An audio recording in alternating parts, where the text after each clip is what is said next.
What's going on, everyone? Welcome to another edition of the Gators Online Show. I am Keith Niebuhr of Gators Online, and that is Zach Alberverdi, senior reporter of Gators Online. Before we get going, and we've got a lot to talk about: football transfer portal, basketball transfer portal. There was an arrest, unfortunately, this week. There's contracts to discuss.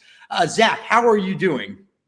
I'm doing well, Keith. Trying to keep up with all the news. Like you said, it's been a busy week, but also a fun time for us. I've been enjoying this playoff basketball, man. I don't know, March Madness got my basketball itch going. Yeah. People love to dog the NBA, as you know. Oh, it's not this, it's not that. And then you watch it, and they're clearly the best athletes out there. I mean, it is another level. Playoff basketball is great. I love playoff hockey. Baseball team at the University of Florida is red hot. I'm following the golf teams at the University of Florida. There's so much action right now. But before we get into this edition of the Gators Online Show, Zach, we've got to, before we get too heavy into it, we've got to do an ad read, got to pay some bills, so take it away. Absolutely. Want to give a shout out, as we do each and every week, to Big Game Football Factory, our lead sponsor for the show, and a partner with the University of Florida as they make their official game ball for the 2025 season. And you can get your hands on it if you head over to BigGameUSA.com. Use the code Gators Online to get 10% off your entire order and free shipping for a limited time. The Gators designed this ball with Big Game USA to ensure they're comfortable with it, so it's truly one of a kind. You can start your collection of Florida's official game balls today. Perfect order for tailgates, autographs from your favorite Gators, or a gift. It's perfect for Florida fans, and you can be among the first to own it. Snap yours today at BigGameUSA.com/Gators. All right, Zach, one of the big stories that we're following with regard to Florida, let me get back up on the screen, with regard to Florida Gators football, is the transfer portal. So they picked up a bunch of guys in the winter window, some really good players like J. Michael Sturdivant, among others, the talented receiver from UCLA. But right now, the emphasis for the team, and also us as we follow this, is focusing on what Florida's doing at the safety position. I think over the winter period, they actually had a commitment from a safety, Adrian Maddox from UAB, who then ended up flipping to Georgia. And since then, remember, the week of the spring game was that kind of shocking, I guess, surprising news that Gregory Smith, a second-year safety who, quite frankly, had a promising future ahead of him at Florida, had decided to look elsewhere. And he entered the transfer portal, met with Florida, kind of was given an ultimatum, went past that, and essentially decided to go elsewhere. The two sides parted ways. I don't think Florida was willing to kind of pony up the NIL money that Greg wanted, so he found another school that would. And so that really put an even more emphasis, a more stronger emphasis on Florida's need to find a safety. One of the guys they brought in recently, Zaquan Patterson, played a significant amount as a true freshman at the University of Miami, and Florida was in the hunt there. He visited some other schools, Oklahoma State, I think Ole Miss, and was supposed to visit SMU this week and maybe have a decision this weekend. That's what his camp told me, decision this weekend. Lo and behold, on Thursday, he commits to Oklahoma State. So where does this leave Florida, Zach, right now? Because, they've got a couple safety starters back. They've got some really talented young freshmen at the position, but they needed more bodies. You got to have bodies these days. So where does this leave Florida right now? Well, it leaves Florida in a position where they're going to need to stay healthy. They should have enough players to be able to have a healthy rotation and get through the season. But once you have some injuries pop up, that could be problematic. We saw how much of an issue injuries were in the secondary this past season for the Gators, so much so that Triquez Bridges had to switch positions in the middle of the season. You mentioned Florida having both starters back at safety, which I think is key. Sometimes you go into the portal and you're having to add a player to position and you're trying to replace a starter, i.e. Elijah Badger or Shamir DK. Well, Florida doesn't have to do that. They're really trying to just add more depth, improve the overall talent in the room. And if they could get a guy that could push Jordan Castell or push Bryce Thornton, then fantastic. But at the very least, they just needed, like you said, some more bodies there and guys that they could count on and maybe had a little bit more experience than some of their underclassmen at the position. Now that you haven't been able to land anybody to this point, they still are could add somebody here before That's right. fall camp. I mean, they're going to be looking all over the country and scouring through the portal players to see if there's somebody that fits what they want at safety. However, I guess another bit of good news you could say, but aside from the two starters returning, is that Florida signed two of the best safeties in the country in the 2025 class, in Laganza, Hayward, and Stubbs. So I do think that while you don't want to have to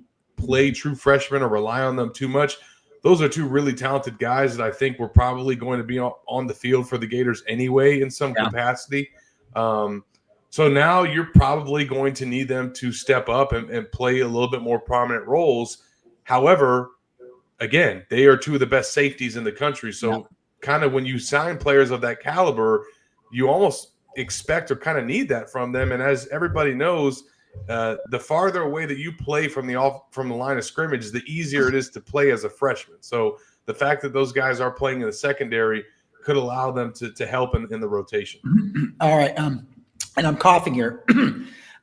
Zach, they also signed a kid last year with Gregory Smith, Josiah Davis. I hope I'm getting his name. Sometimes I get the last names wrong. What are the chances? Was he playing more of the star position? He was. Okay. So he's not really involved with the two main safeties. I mean, I think it's important to point out with Florida safety and Florida star position that they're all in the same room. And actually, I should correct that. I want to say this past season, and this was something that Will Harris enacted, they actually brought the corners and they paired them with the safeties and the stars, and they actually had the entire secondary in one room. But initially, the first couple of years, Florida has had its safeties and its stars with the same position coach in the same position room, learning a lot of the same techniques. So they view a lot of those players as interchangeable. A guy like Aaron Gates, for instance, he 100% could slide in and play safety if they needed him to. And I think Josiah Davis would probably fall into that category as well. But again, Stubbs and Laganza Hayward have generated a lot of buzz since they enrolled early. And I think that they were probably already two guys that were going to contend for playing time.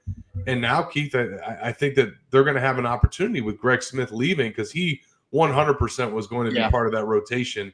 And that was, of all the guys that they've lost in the portal that were outgoing in this cycle, Keith, I think that's probably one of the ones that hurts the most because they did really like Greg Smith. Yeah, interesting. Let me ask you this. There used to be a show way before your time, Zach. It was called the McLaughlin Group on PBS, and they would talk politics, and the host would say, all right, on a scale of 1 to 5, 5 being the most important, 1 being the least important, yada, yada, yada. So I'm going to ask you, on a scale of 1 to 5, 5 being the most important, 1 being not that important, 5 being they absolutely got to find a safety, what is the level of importance that they've got to find a safety in the transfer portal between now and fall camp? 5 being the most important, 1 being, they don't really need a guy. I like that question, and honestly, I would probably say 4.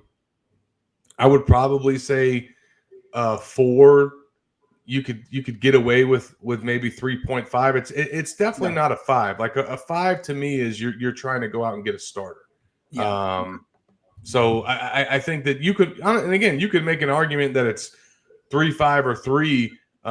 Because of how talented some of the safeties are behind the starters. But again, since they're true freshmen, it does give you a little bit of hesitation on how much are you going to be able to count on those guys year one. Now, if you can see, that's the thing, Keith, is, injuries are a part of the game. We just saw what Florida went through in the secondary.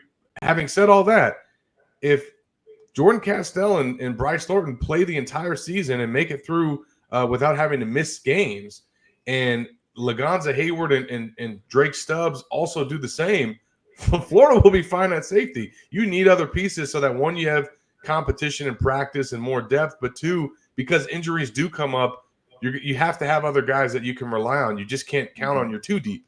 But Florida's got a pretty good 2 deep at safety, which is why it's not a 5 for me. And again, I could see somebody making an argument that it's not even a 4. Yeah, but there's not just injuries. There's situational fatigue. I mean, suppose that too. You're playing a Texas, let's say, And if Arch Manning is the guy they think he's going to be, let's just say Texas 3 straight series, 12 plays, 12 plays, 12 plays, throwing the ball all over the yard. Guys may get tired. And then also you get, tweak something during a game, and you might have to miss a play, a series, Sure. A quarter. So it's not just, hey, lining up with playing with the guys that go into every given game. I mean, things happen during the game. Yeah, and look, Florida's got some really tough games early in the season. If you got to roll out one of those true freshman safeties, second, third week of the year, I mean, that's not an ideal situation. Well, and look who they're playing this year. The teams, as LSU looks like they're going to throw the hell out of the ball. Texas probably going to throw a lot. Miami's probably going to throw a lot. Georgia, probably, they'll always mix it up. Tennessee, we don't know what they're going to be yet because they're going to have a new quarterback. Ole Miss is probably going to throw the ball 48 times, right? FSU, who knows now? Probably a lot. Probably RPO the whole game, basically. But anyway, they're going to be tested, and the young guys will obviously get better throughout the season. But you're right, staying healthy. It's a long season, man, and the more bodies you have, the better. All right. Zach, now we're going to shift gears to basketball. We're going to go back and forth a little bit today. Okay.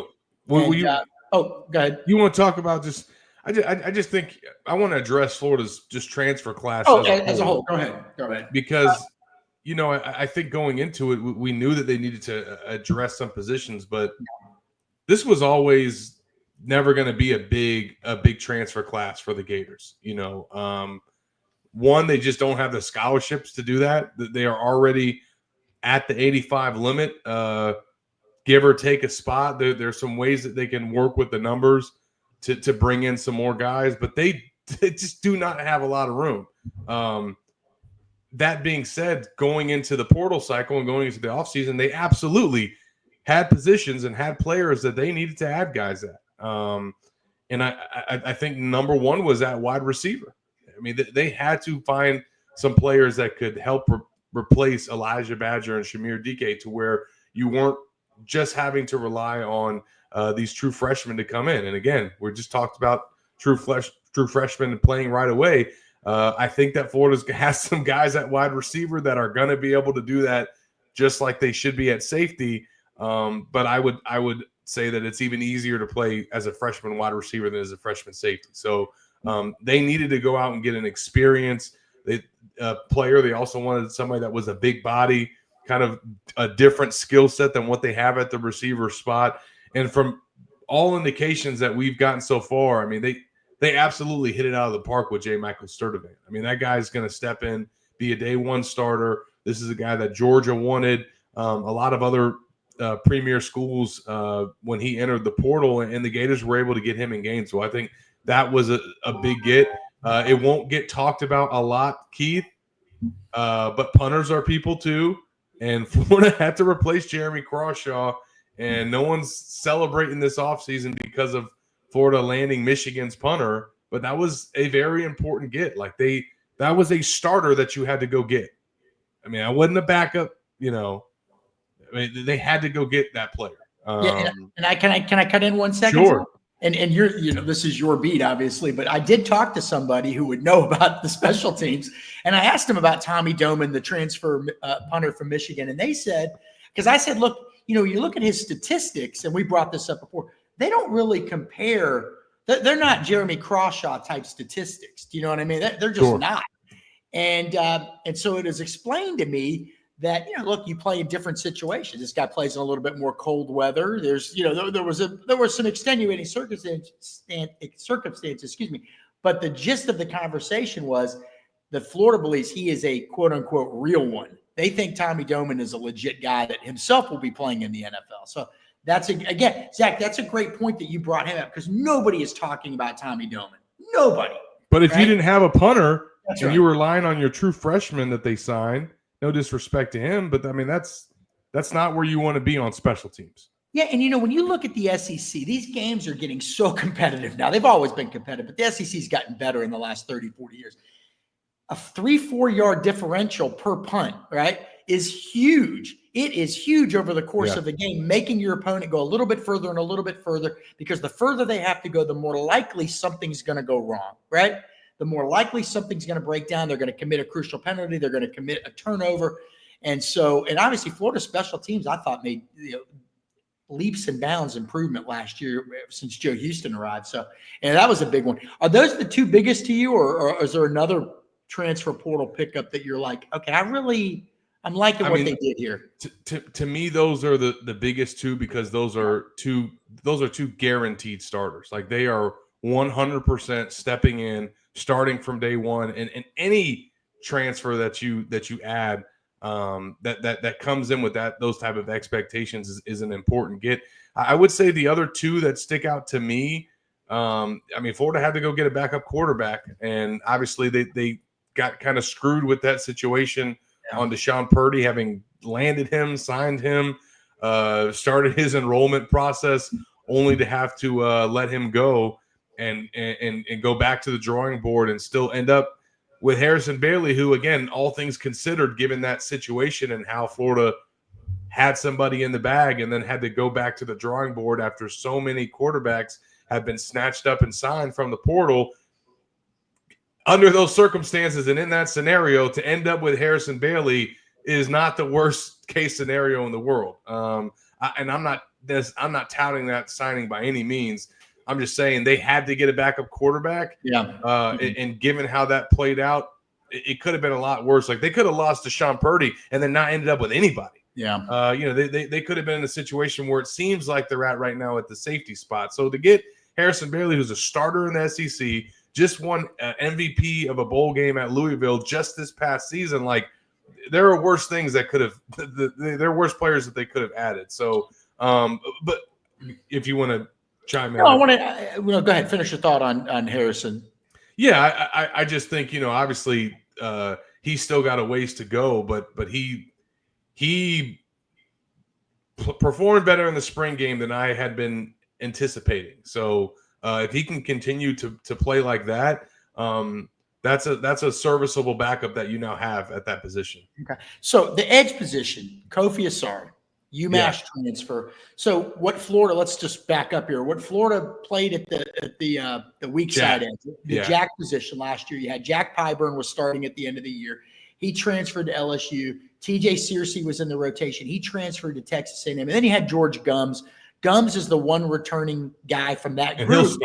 And he'll start at Jack Pyburn is going to be starting at LSU. He's a projected starter right now. A lot of people thought, he's not going to be starting at LSU. He's right now he's a projected starter. And TJ Searcy is a projected starter at Texas A&M. But how about this, Zach? At strong side end, at the other edge, at the other edge position. Now, obviously things can change between spring and summer, but those were two good players. I guess that's the point here. So you had to replace two good players. You brought in Kofi Asari from UMass, and then LJ McCray is going to play more of that position than the other edge position. But what is the early word on Kofi Asari?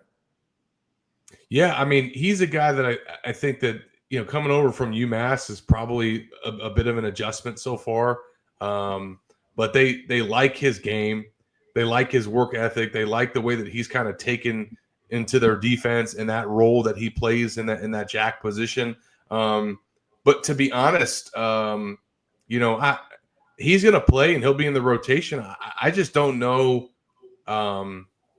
I don't know how many transfers they were going to sign, Keith, that were going to potentially beat out a George Gums and now an LJ McCray that he's playing there. Like, just to be quite frank, Florida needs George Gums and LJ McCray to be the dudes at Jack now. And if they aren't, that's fine. Like, if the one guy we haven't mentioned yet, Jaden Woods. That's right. That's why I jumped in here. I was ready to jump in. Don't sleep on me. He's been the storyline of the spring, and he plays the jack position as well. So you're talking about being 4 deep at jack.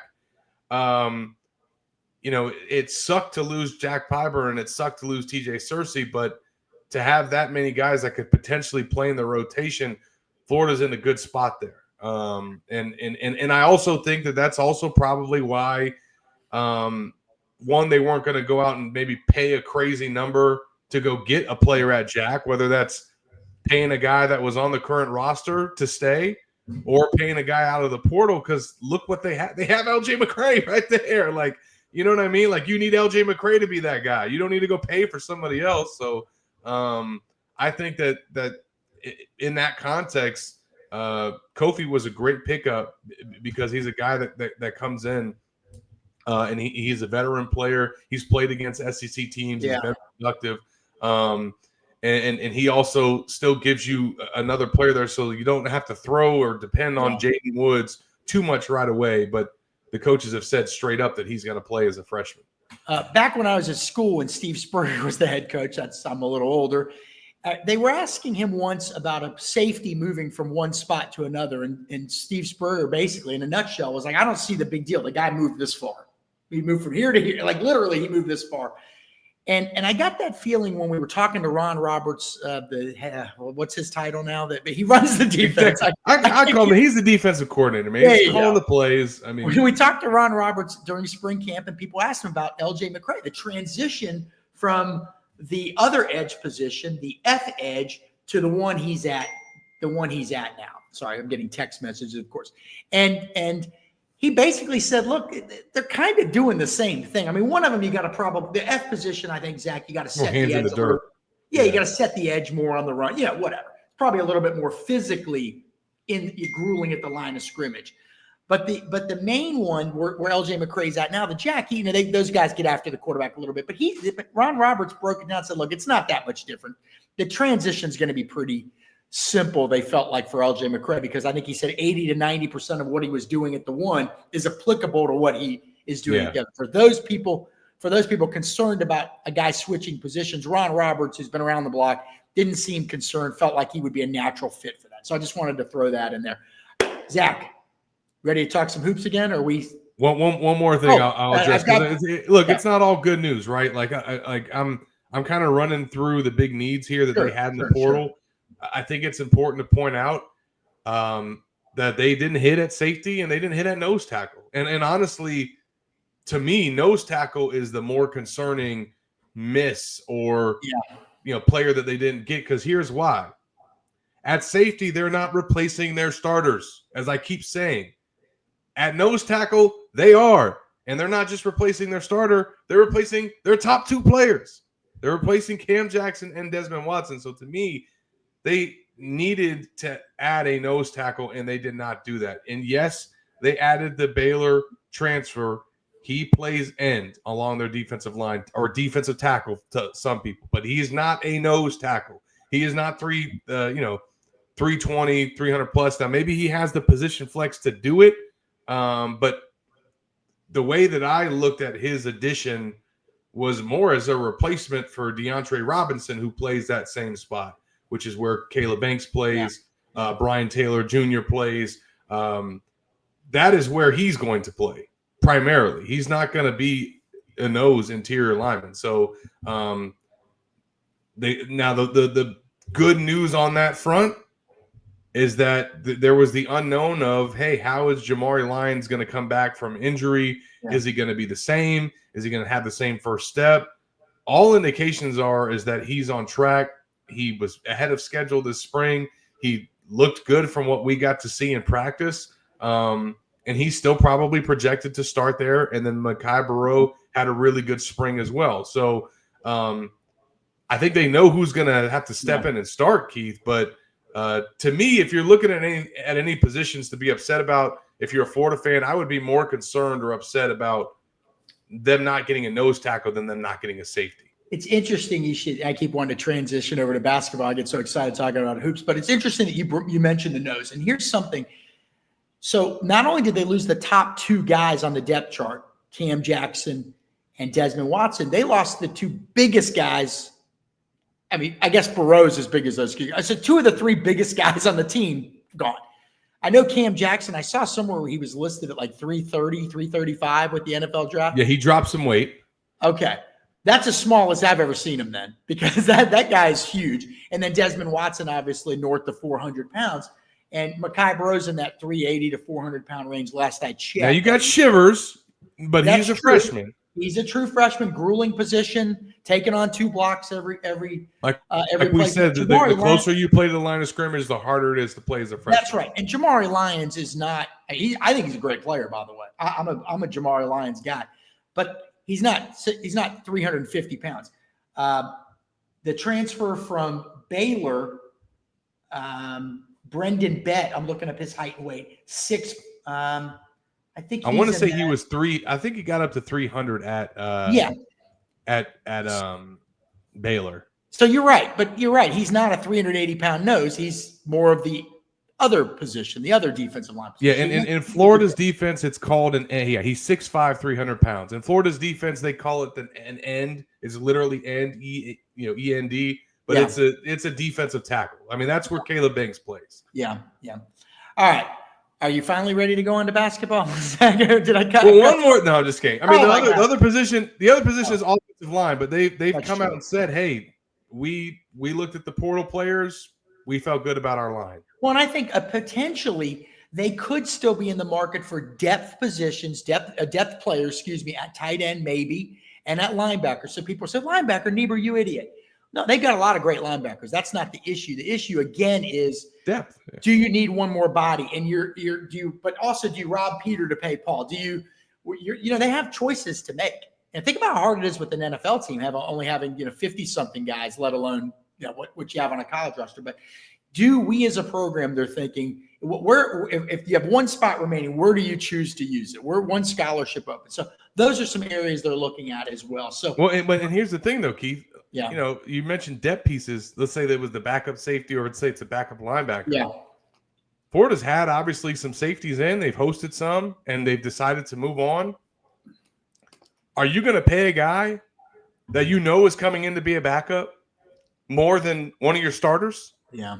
You're just not going to do that, right? So, I mean, Florida's had some options there, and things haven't worked out from an NIL standpoint. But, again, I think the nose tackle is if you had to pick, be upset about anything, that's the one that I would point to. Well, and I would be willing to bet, and Billy Napier a lot better than I do, but I'd be willing to bet that he probably agrees with you there because he's an old school coach. His dad was a high school coach. His brother was a high school coach.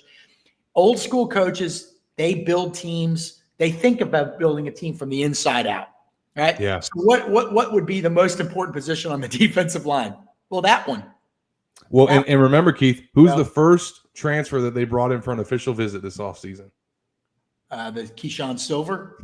That was the Keyshawn defensive tackle. And they went after the nose tackle from Ohio State. So, I mean, they went after some guys. It just, didn't materialize. Yeah, I think the Ohio State kid, it was the hero kid. I think he ended up in Texas. They're going to have to face him. Is that who you're talking about? That's right. Yeah, that's right. All right. Can I transition to the next? Let me give you an ad read. You're never going to let me move on to the next subject. All right. Zach's got another ad read. Pay some bills, my brother. All right. Absolutely. Want to encourage all Florida fans to go check out Roback, as Keith Niebuhr has many times. And the best way to describe them is the best fit, best feel. For those who aren't familiar with Roback, they're completely changing the game with their incredibly comfortable activewear. Roback has released so many items with their newly licensed game day collection, and it's fantastic. Novel polo designs and clean hoodie and Q-zip designs from some of your favorite schools, including the Florida Gators. Nobody else on the market is pairing these level of custom designs with this quality of activewear. Roback has also proudly been leading the NIL charge, having signed partnerships with multiple college stars, past and present, and are becoming the go-to brand for college athletes across the country. Use the code Gators20 on Roback.com for a generous 20% off all new customers. That's spelled RHOBACK.com. 20% off all performance polos, shorts, and more with the code Gators20. And with that, there it is. Hold on, I got to get this in here. That's there's the one more time. That's St. Andrews. That's the old course. That's my 78 and the Gators T-shirt hoodie. But honestly, Zach, the most comfortable shirt I own, and just great. I love Roback stuff. Gators 20, y'all. That's right. All right, so we've got how we get back out here. There we go. All right, we got some basketball to talk about, and transfer portal. Obviously, this is a team, Zach, that. Your three starting guards, Walter Clayton Jr., Will Richard, and Elijah Martin are all gone. But so is your number one backup guard, Denzel Aberdeen, who's transferred to Kentucky. So there's a lot of need there. They've got two guards committed. A.J. Brown, I hope I'm getting all these names. Sometimes they get – You are. A.J. Brown from Ohio.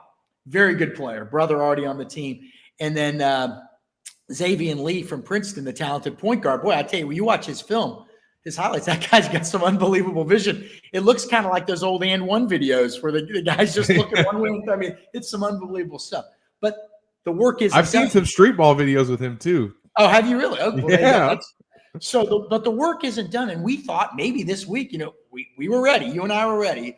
Desmond Claude, the talented, high-scoring transfer point guard, but really combo guard from Southern California, the USC Trojans, was a guy that had officially visited Florida a week ago. All signs pointed toward him ending up at Florida. But something happened, Zach, and it looks like he's not going to end up at Florida. So fill us in on why Desmond Claude is probably going to end up elsewhere. Yeah, and definitely shout out to Joe Tipton for being out front in this story. And it did look like Florida was certainly trending to land him, and he came in for an official visit. And I was told Florida rolled out the red carpet. It was all hands on deck to kind of get his commitment, get him signed, and kind of wrap this thing up, because I do think that with the addition of one more guard, Keith, Florida could potentially be done in terms of adding from the portal. There might be another piece that they could add here or there, but this is the last kind of main hoorah that they have in this portal cycle. And according to Joe Tipton, he came in, loved his visit, but still obviously wanted to go through the process. And I think hear out some other schools, certainly maybe shop around. And that's not something Florida was willing to do and wait for. It's, you kind of take advantage of the offer while it's on the table, or Florida moves on. And that's kind of where how this situation played out. And the good thing for the Gators is they have some other options there. But it seems pretty clear, unless somehow he circles back and Florida doesn't find another option. I mean, maybe they revisit this, but right now it looks like Florida's going to head in a different direction. All right. You mentioned some other options. You got some names for us? I'm going to put you on the spot here. I do got some names. Well, there's one that some Florida fans already know about, and that's Ben Henschel. And he is an Australian professional basketball player who has entered the NBA draft. He's going to go through the combine next week. And he is a guy who played with Alex Condon in Australia. They're from the same hometown. They're friends.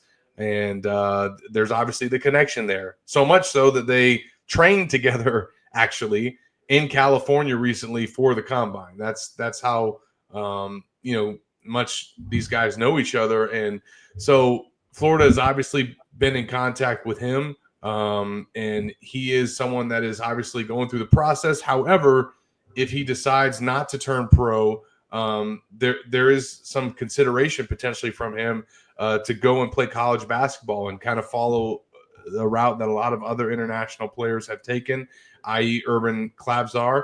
And, if Florida adds Ben Henschel, you're talking about a starter that they're adding to the team. He's a high-level basketball player and then has that connection with Condon. So I kind of feel like I don't know if he would come if Condon wasn't coming back to school. However, I also don't know if he is going to pull himself out of the draft. I think there is maybe somewhat of an expectation that he will stay in the draft. But if Florida continues to work him, and maybe once it kind of seems clear where he's projected to fall, would he make more money coming and playing at the University of Florida? And if he does, that's something that they can sell him along with playing with his buddy Alex Condon. So he's been a name that we've been monitoring, and it's kind of a wait and see because of his draft situation. Well, we're also in the same boat with one Boogie Flan, who is a name that Florida fans know very well from his time in the SEC. He has also entered the draft and is going through the process, but there is a chance that he could decide to return to college. And if he does, Florida has been, reported as a potential landing spot for him. So there was a social media rumor out there about what he was asking for from an NIL standpoint. That is false. That is not true. He does not have a $7 million price tag. Right now, I think Boogie Flan is figuring out whether or not he can get drafted. And just like Henschel, that is kind of where both of those guys are at in their process, and I think they're going to get a good sense of that coming out of this NBA draft combine, which is coming up next week. Florida, by the way, will have 3 players competing in that combine, and Walter Clayton, Alex Condon, and Elijah Martin. And also they'll have 2 players in Ruben Chinyelu and Will Richard competing in the G League Elite Camp. And if they play well enough there, a select number of players will get invited to the combine, which all that's being held in Chicago. So a lot that's going to play out here over the next week, Keith. Yeah. And I think that we'll probably, get a clearer picture of what both of those guys are going to do and then where Florida stands with them. But Boogie Flan, Ben Henshaw, those are the names to monitor right now. And we also need to point out that Florida has signed 2 talented guards in the 2025 class, different types of guards. You've got Alex Lloyd out of Fort Lauderdale, Westminster, and he's 6'4" in that range, still growing, and he's kind of a 1 and a 2. He's kind of a point off guard kind of combo guard. Then you have C.J. Ingram, CI's son, Cornelius Ingram's son, the Gator great, and he is more of a 2-3 combo. Now, on the offensive end, I need to point out, he said 6'5", 6'6" range. I actually need to say this, though.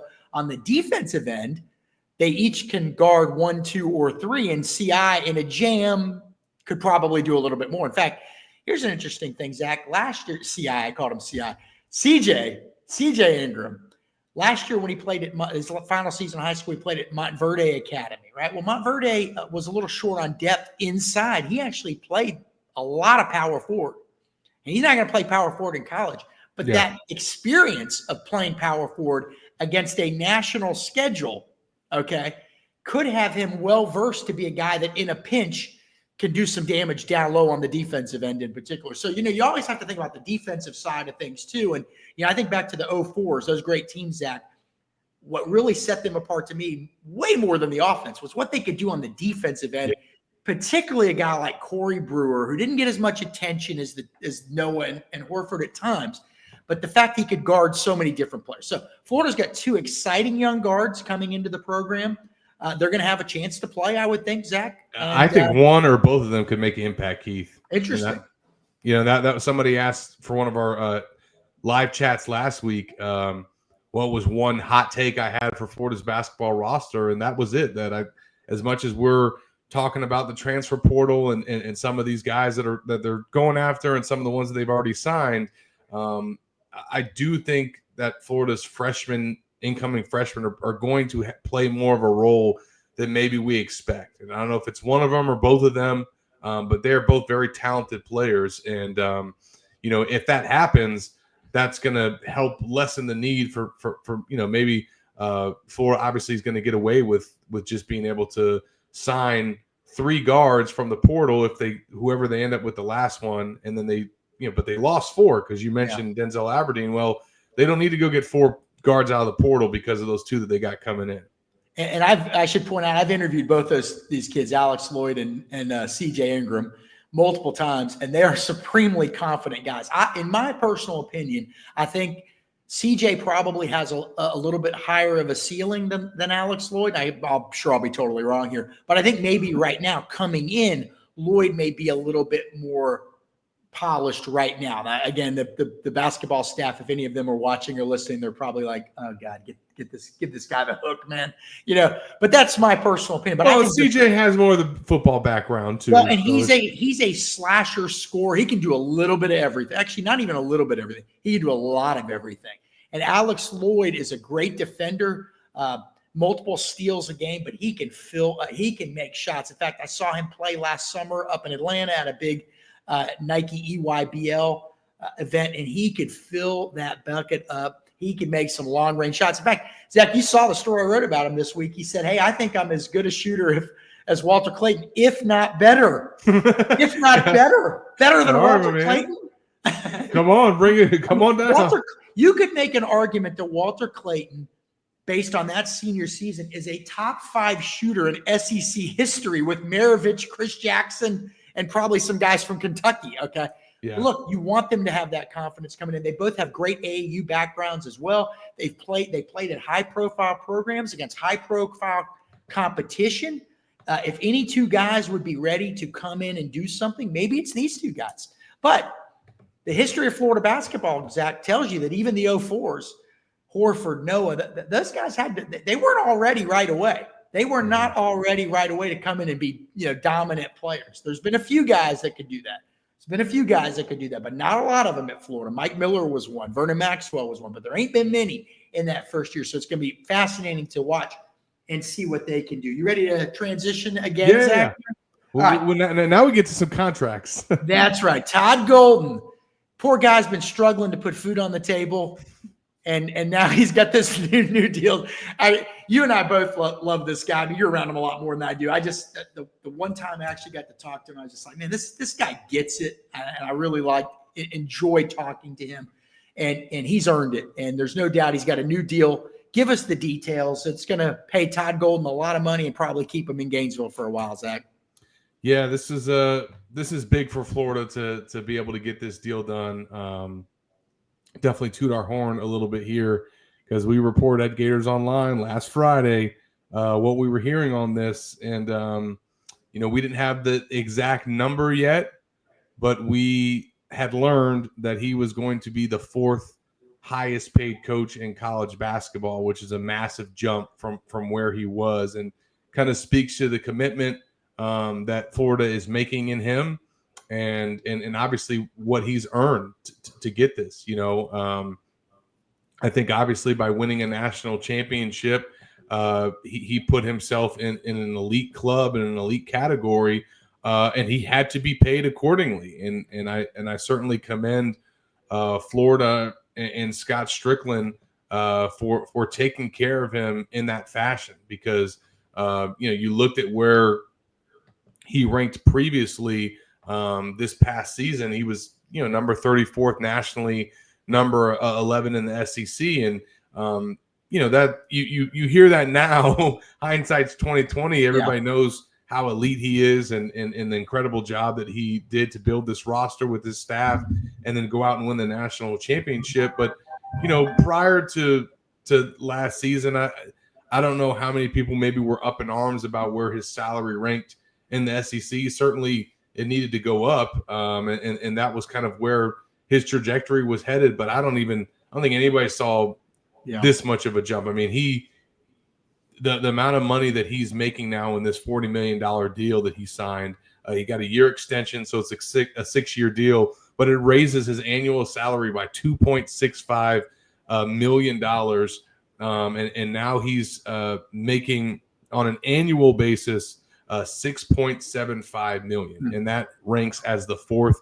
highest salary in college basketball, again, which we had at the Gators Online on Friday. And he's only behind Bill Self, John Calipari, and Dan Hurley, some guys that have obviously won some national championships or are in that elite club with him. But Keith, he's making more than Bruce Pearl, he's making more than Tom Izzo, making more than Rick Barnes, and rightfully so. I mean, Barnes and Pearl haven't won a national championship.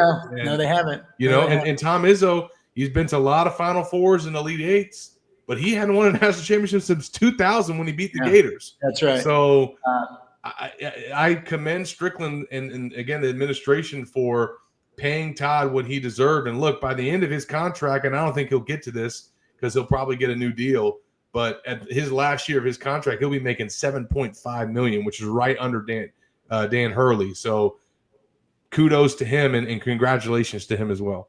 Zach, people, they hear about contracts. The first thing they think of is, all right, tell me about the buyout. So what can you tell us? What can you tell us about the buyout situation if he goes to another college or as opposed to going to the NBA? Because he's 39 years old, man, and he's going to be 40 in July. That's very young. And NBA teams are, man, they're looking to catch lightning in a bottle. You know what I mean? And he's going to be on a lot of teams' radars, no doubt about it. Well, these numbers have kind of been they've been reported and put out there, so I don't mind discussing them on this show. We did initially share this development and kind of what it meant, but you can head over to GatorsOnline.com and read our 5 takeaways from Todd Golden's contract. We actually have the contract in writing and kind of break it down in terms of his salary, his contract bonuses, and yes, his buyout. It's very interesting when you look at it, Keith, and I'll kind of break it down and what it means. But there was a massive increase in his buyout as it relates to going to another school. If he is trying to get poached by another program and they want him to come and coach their school at the collegiate level, well, if it's after this season, it's going to be a $16 million buyout, which is massive. And then that drops to $11 million the following season, $4 million in 2027, 2028, and then it decreases by $1 million each year, the final 3 years of his contract. However, and this was kind of the biggest takeaways from his new deal, aside from obviously his salary, was that he has a different buyout if it's for the NBA. That $16 million that he has to pay if he leaves this next season, well, it's only $3 million if it's for an NBA team.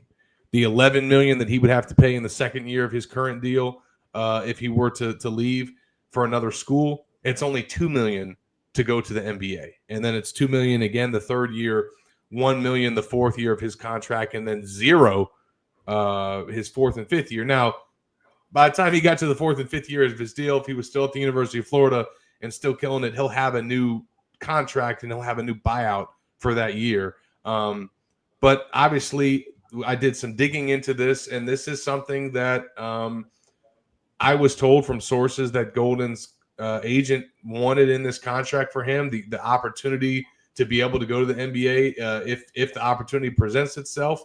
I was told, talking to more sources, that that's not necessarily a goal for Golden or something that he wants.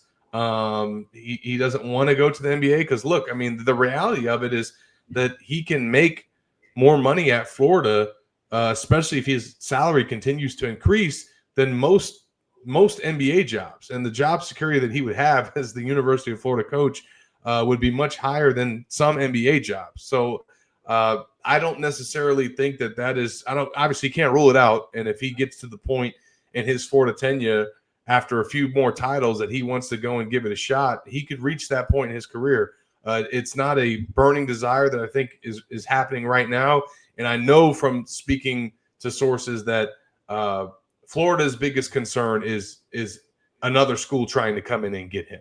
And maybe that being something that would be more appealing to him even than an NBA job. And so this buyout reflects that. And Florida is basically saying, we're not going to lose this guy to another school. If the Lakers want to come hire him or the Warriors want to come hire him and he takes it, hey, we'll take our ball and go home. And you deal with that reality if your coach does that well that he gets one of those jobs in the NBA. Yeah. Zach, what are the odds that Georgia steals Florida's basketball coach for a second time? That's not – it's so funny how, with our last basketball coach, it was almost a celebration when another school came and took him away. And now they're at the point where they're like, we're not going to let any school come and take our coach. There's no way. The interesting thing is, they always say in football, a lot of the coaches, God, the recruiting's year round. It never ends. I'm going to go to the NFL and not have to deal with this anymore. But in basketball now, Zach, I'm not sure recruiting is year round anymore because you're building a lot of your team through the portal, and that is a very small recruiting window. I think it's actually getting less stressful to be a college basketball coach now. I don't know that they have to recruit 10 guys year round anymore, and they can kind of focus on those portal windows, Well, and Golden has put himself in a different category with his salary. I mentioned the pay for him versus an NBA coach. Would you know that Todd Golden makes more right now than Billy Donovan at Chicago? Wow. He has a 6-year, $24 million deal. Yeah. So, excuse me, or he's got a $24 million deal that pays him $6 million a year. So so it's a 4-year deal. Excuse me. But right now, Todd is making more than Florida's 2-time national championship winning coach for the Chicago Bulls. So that's kind of where he's elevated his salary to. Interesting. I wonder if Donovan ever regrets. The NBA is look. That's the high. You and I love it. Some people do, some people don't. But maybe Golden doesn't have aspirations today, but everybody gets a little bit. You work someplace long enough, and you start getting a little edgy. You start getting a little. You want to scratch a different itch a different sweat, whatever the word is, whatever the phrase is. But it's going to be interesting to see how that plays out. Todd seems very happy in Gainesville right now, and boy, they did a hell of a job. But the building never stops. It's crazy. We've got some football contract stuff to talk about too now. That's right. Zach. And let me get one more ad read in before. Go ahead. Get right into that. Absolutely. I want to give a shout out, as we do each and every episode, to myperfectfranchise.net. We've got some exciting news from our good friend Andy. He's a big baseball fan, and from his line of work, he's seen firsthand the fantastic traits that baseball players bring to the franchise world. Andy is offering a donation of up to $500 to $1,000 to Florida's Baseball NIL Collective. If anyone from our site purchases a franchise through myperfectfranchise.net, he thinks it's a cool opportunity to help the baseball program, and now is the perfect time to contact Andy to learn more. His services are 100% free, and he's here to help. If you have any questions about business ownership, head to myperfectfranchise.net to learn more, or you can call and text Andy anytime at 404-973-9901. All right, Zach, we got some football contract stuff to talk about. 7 assistant coaches for the Gators now have higher salaries in 2025. One of them being off. Pardon? I said, that's great. Yeah, but it's great for them, including offensive coordinator Russ Callaway. He was promoted offensive coordinator this offseason. He's got a raise, and he signed a two-year deal worth $1.4 million. What are some of the takeaways? I don't know if you want to go through every single assistant coach's contract, but what are some of the main takeaways from the article you wrote yesterday about this, Zach? Absolutely, yeah. And we were at Gators Online the first to report all of these contracts for all of the coaches on offense and defense. 12 total.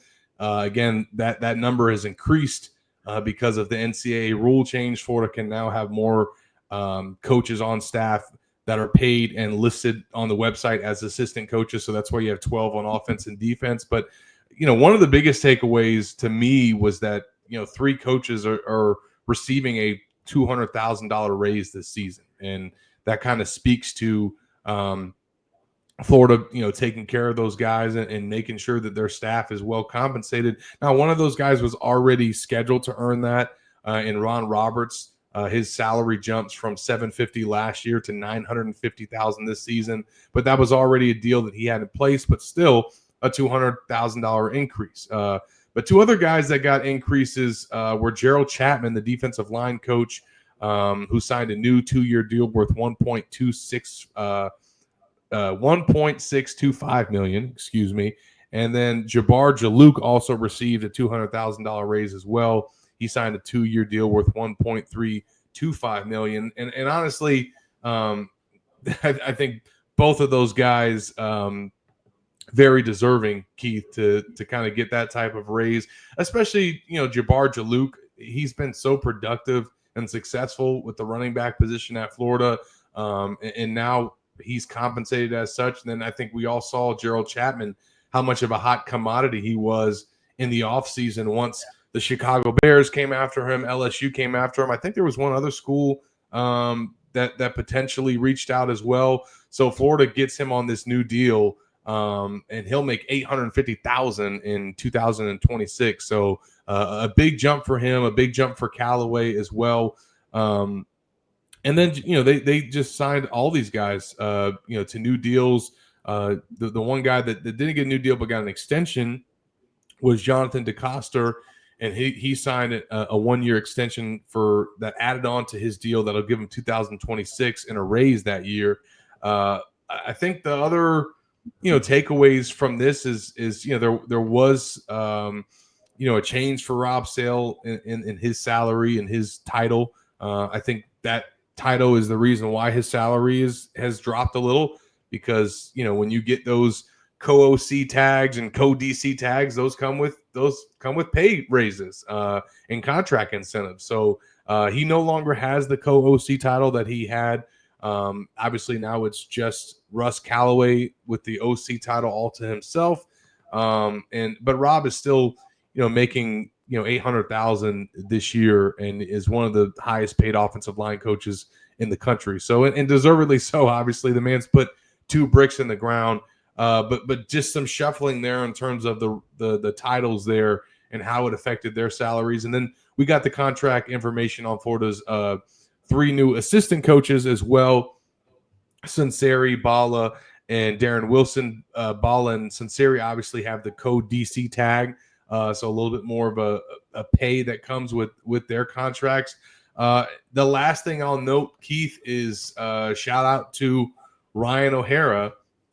He got promoted to quarterback coach this offseason because of the rule change with the NCAA that he no longer had to be hired and listed as an analyst, and is now able to be an official assistant coach. So he is the 7th UF assistant that's making more money in 2025 and got a raise in his new year deal, or his new 2-year deal pays him $275 annually. So, it's good to see Florida's coaches getting taken care of, and especially, some of those guys that are hot commodities and have really produced at their positions. So my takeaways, Zach, are: 1, I think Ryan O'Hara should be making more money. Relative, that's good salary. I'd love to make it. You'd probably love to make it. But relative, as a term Billy Napier loves to use, relative to a guy coaching the guy coaching the most important position on the field. I think I think you look at what Ryan O'Hara's done, and I'm sure he's thrilled that he's got this promotion and all this. I'm just a little surprised he doesn't make a little bit more. Now, again, I don't know all the inner workings, and this is just 2 guys talking about it. We're just going back and forth, and we don't know everything that's going on over there. But on the surface, I'm sure he's thrilled with the upgrade, but it seems like, I don't know. I was surprised it wasn't more. And 2, all these guys getting raises, Zach, now they got to really earn it, because yes, the team made a pretty significant step last year. But they still finished 8-5. They still were unranked. And now it's year 4. Now it's kind of that time where we're going to really find out what this staff and this program is made of. Well, and I think also, the reality is, Keith, is that Florida, although these coaches are well compensated, and Billy is as well, they are still not one of the highest paid SEC staffs. That's true. And Napier is getting to the point where he's going to be coming up on trying to earn a contract extension. And I think talking about Golden and what we've seen from him, obviously, something that was interesting that I noted, Keith, in the story last Friday about what we were hearing on Golden's contract was just an interesting nugget on the fact that in the last decade, Florida had now given 3 coaches a raise and a new deal. And then that next season, they won the national championship. First, it was Kevin O'Sullivan. He got a big deal in 2016, after the 2016 season, that made him the highest paid coach in baseball. And then he obviously goes out and wins the 2017 national title. J.C. Deacon got a new contract right before he went out and won the 2023 national championship. And then Golden had also got a new contract after his second season, when he led the Gators to the conference title tournament game in their first NCAA tournament in several years. He got a new contract as well, and obviously went out and won the national championship this past year. So this football staff and Billy Napier, they're kind of next in line. I think the next step for them is to go out and have a year that's good enough that gets Billy a contract extension and a pay raise. And I don't know if anybody thinks they're going to go out and win the national championship, Keith, but if they have a good enough year where they get a raise, I don't know, maybe that sets up for that trend to continue in 2026. Who knows? But that is where the trajectory of this program needs to head next. Yeah, I think there's some real, this better than anybody, Zach. There's some real optimism over there. They feel like they've built this program up, and they feel like they've built it the right way, their way, the way they always envisioned it. And I think they think that the pieces are in place to now take the bigger steps. You had to go backward. Sometimes you got to go backwards a little bit at first to go forward. They did that. But those last 4 games last season have everybody thinking, okay, Okay, now's time to really. Yeah, I mean, we see all these post-spring rankings coming out. There's top 15. A lot of hype about them. Yeah, no doubt about that. We'll end on a bad. We'll save the worst news for last, right? Yeah, I shouldn't have been laughing. I'm not laughing at this.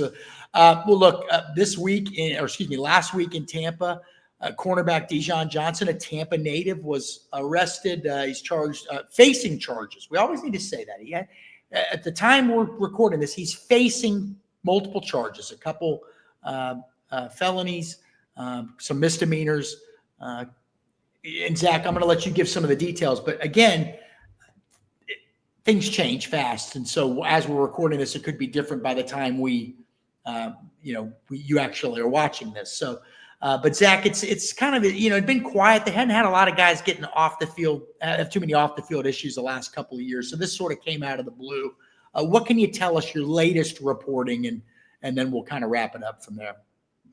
Yeah, obviously, unfortunate situation because you're right. Florida has not had pretty much any off the field incidents other than Mekhi Burrow's, traffic situation last year. That's it. So Florida's, they've done a good job of staying out of trouble.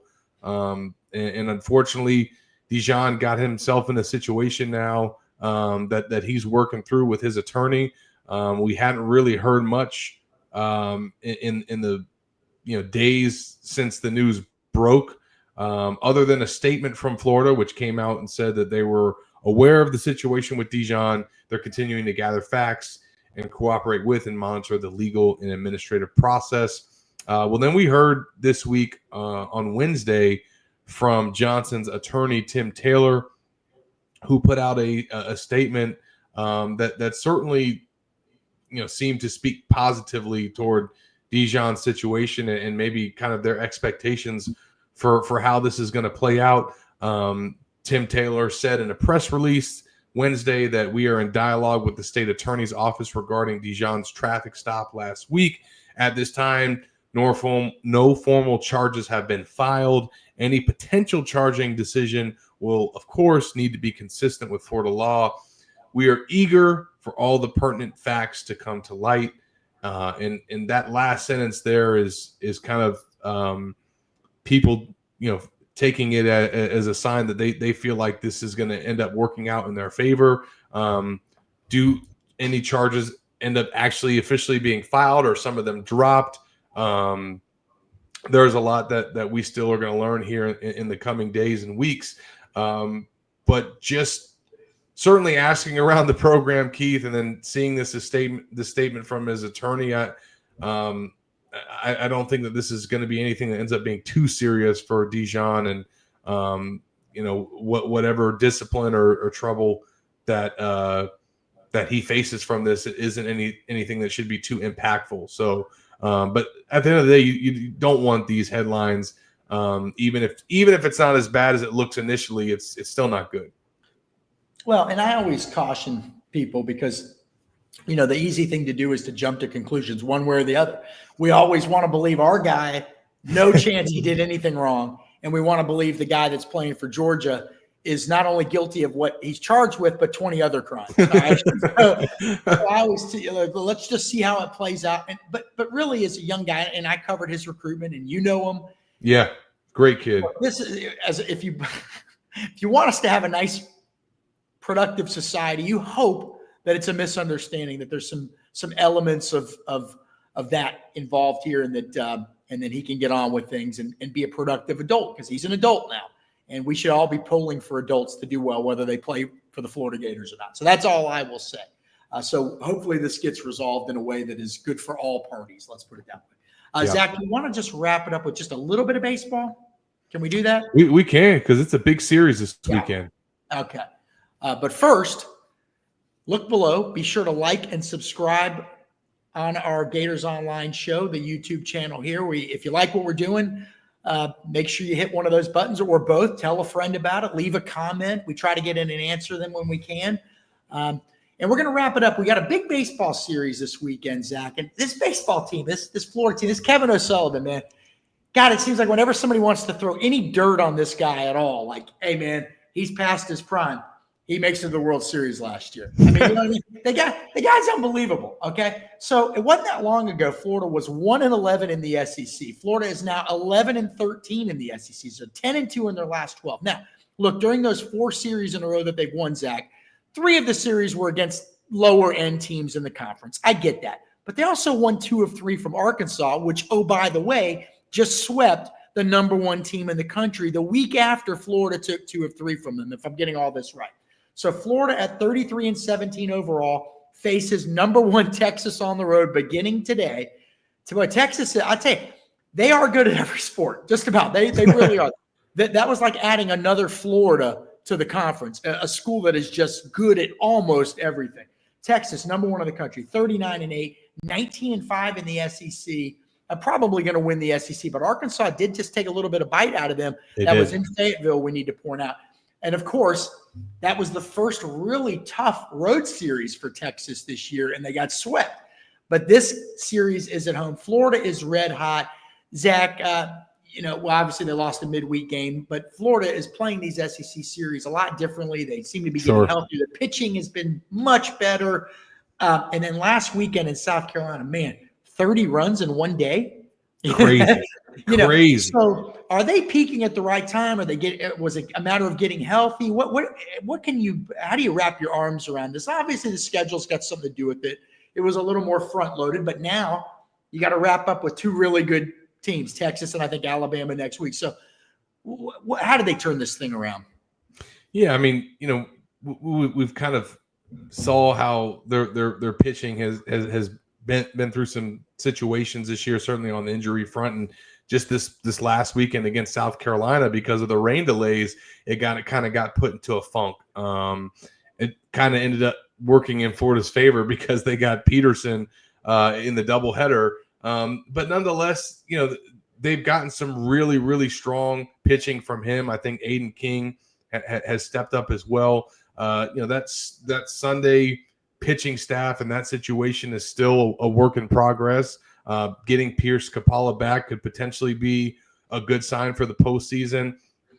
And I know that it didn't really show up this past Tuesday against USF, but Florida's just been on a tear offensively. The bats have come alive. They've had several guys step up. Luke Heyman has just been on an absolute tear. Brody Donay has had a huge season.